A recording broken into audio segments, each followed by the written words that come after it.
বিশালগড় আমবাগান এলাকায় ইডির হানা। শুক্রবার দুপুরে বিশালগড় আমবাগান এলাকায় ব্যবসায়ী তাপস দেবনাথের বাড়িতে হানা দিল ইডির একটি দল। পুরো বাড়ি নিরাপত্তা কর্মী দিয়ে ঘেরাও করে রাখা হয়েছে। বাড়িতে কাউকে প্রবেশ করতে দেওয়া হয়নি। একযোগে আগরতলা এবং রাজ্যের অন্যান্য জায়গাতেও হানা দিয়েছে ইডির বিশাল টিম।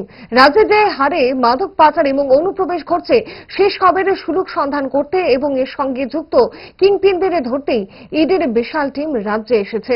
অপরদিকে এসব অনুপ্রবেশের ঘটনায় বিভিন্ন জঙ্গি সংগঠনের লোকজনও রাজ্যকে করিডর বানিয়ে অন্যান্য রাজ্যে চলে যাচ্ছে, কিংবা অন্যান্য জায়গা থেকে জঙ্গিরা এদিক দিয়ে এসে বাংলাদেশে চলে যাচ্ছে।